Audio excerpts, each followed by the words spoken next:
Saya Nadaryani. Saya Leoni Juliana. Yang akan membahas tugas mengenai jurnal statistika deskriptif dengan judul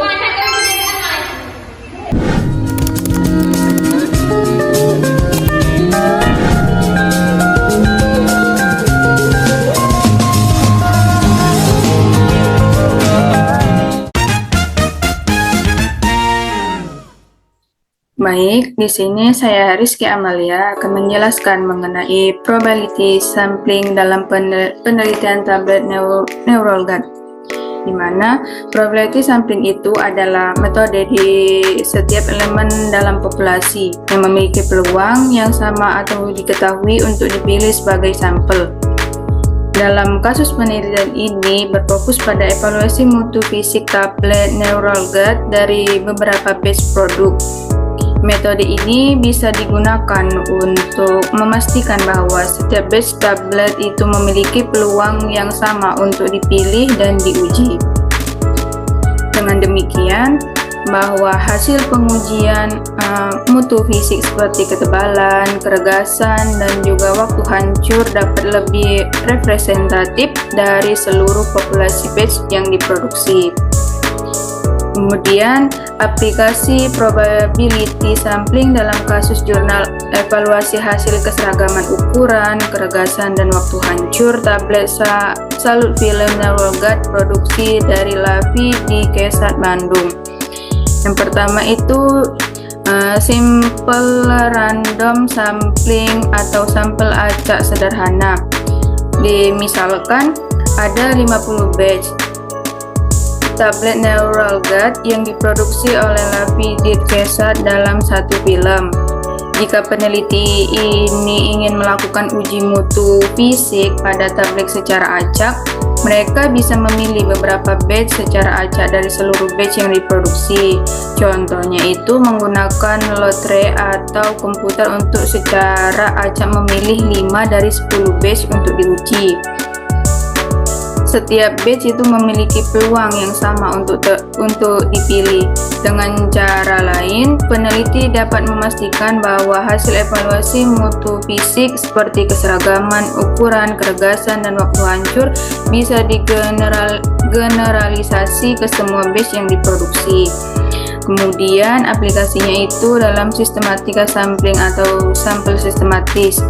Dalam metode ini, peneliti itu bisa memilih setiap batch kelima yang diproduksi. Contohnya itu, jika batch yang diproduksi setiap minggu, maka batch yang dipilih bisa batch pertama pada minggu pertama, batch kelima, batch ke-10, dan seterusnya. Di mana cara sistematis ini untuk memastikan bahwa setiap batch yang diproduksi dalam interval waktu tertentu dapat diwakili dalam uji mutu fisik.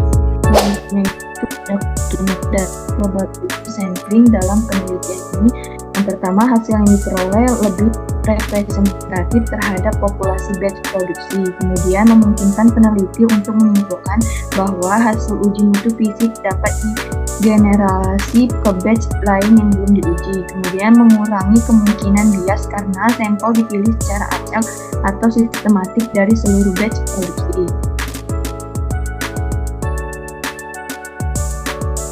Selanjutnya, non-probability sampling dalam penelitian tablet neural gut. Non-probability sampling adalah metode di mana tidak semua elemen dari populasi memiliki peluang yang sama untuk dipilih sebagai sampel. Dalam penelitian farmasi ini, metode sering digunakan ketika akses seluruh populasi terbatas atau ketika peneliti memiliki pertimbangan khusus tentang batch mana yang perlu diuji.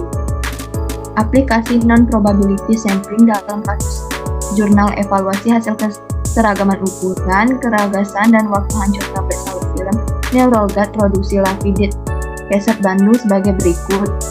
Yang pertama, purposive sampling atau sampel yang bertujuan. Misalkan dalam produksi tablet neural gut, peneliti mengetahui bahwa batch tertentu, misalnya batch W091, W099, dan W100 memiliki karakteristik yang berbeda dari batch lainnya. Atau ada dugaan bahwa batch ini mungkin memiliki masalah dalam proses produksi. Dalam kasus ini, peneliti mungkin memilih banyak untuk diuji karena dianggap mewakili masalah yang spesifik. Dengan menggunakan purposive sampling, peneliti dapat fokus pada batch yang dianggap memiliki resiko yang seperti ketebalan, keregasan, dan waktu hancur. Penjelasan berikutnya akan dijelaskan oleh Hesti. Selanjutnya, convenience sampling atau sampel kemudahan. Itu dalam kasus ini peneliti dapat memilih batch tablet yang paling mudah diakses atau diuji. Misalnya batch yang saat ini tersedia di laboratorium. Meskipun metode ini tidak representatif dan rentan terhadap bias, convenience sampling ini memungkinkan peneliti untuk dengan cepat mengumpulkan data dari batch yang tersedia tanpa harus menunggu atau mencari batch lain yang mungkin sulit diakses. Keuntungan dan kekurangan non-probability sampling dalam penelitian farmasik ini itu memiliki keuntungan cepat dan efisien, terutama jika peneliti memiliki keterbatasan waktu dan sumber dayanya.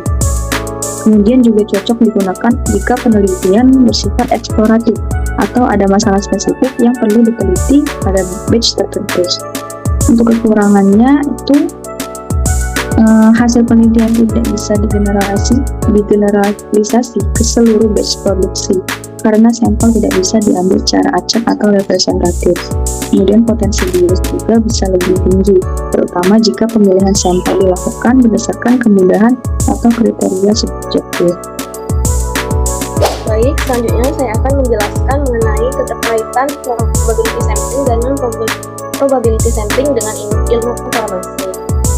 Nah, dalam ilmu farmasi sendiri, metode sampling ini sangat krusial untuk memastikan bahwa obat yang telah diproduksi, termasuk dalam hal ini tablet, memenuhi standar mutu yang telah ditetapkan. Pada tahap produksi dan pengujian mutu fisik obat, penggunaan probability sampling seringkali diutamakan karena pengambilan sampel yang lebih dari seluruh batch produksi. Ini memastikan bahwa hasil pengujian dapat digeneralisasi dan meyakinkan adanya keseragaman kualitas semua batch yang diproduksi. Namun, dalam situasi tertentu, terutama apabila ada keterbatasan atau suatu tujuan tertentu, maka non-probability sampling bisa dijadikan suatu pilihan. Misalnya, jika terdapat indikasi bahwa batch tertentu memiliki masalah dalam proses produksi, peneliti dapat menggunakan purposive sampling untuk menguji batch tersebut. Ini membantu peneliti dalam mengidentifikasi masalah spesifik yang mungkin saja terjadi pada batch tersebut. Nah, jadi dari sini dapat disimpulkan bahwa dalam konteks farmasi, kedua metode ini, baik probability sampling maupun non-probability sampling, dapat diterapkan tergantung pada tujuan penelitian dan ketersediaan sampel. Probability sampling memberikan hasil yang lebih valid dan dapat digeneralisasi, sementara non-probability sampling berguna dalam situasi tertentu yang memerlukan efisiensi atau tujuan khusus pada subpopulasi tertentu dari batch produksi. Mungkin sekian yang dapat kelompok kami jelaskan. Lebih kurang kami mohon maaf. Semoga informasi yang kami sampaikan ini bermanfaat. Terima kasih. Assalamualaikum warahmatullahi wabarakatuh.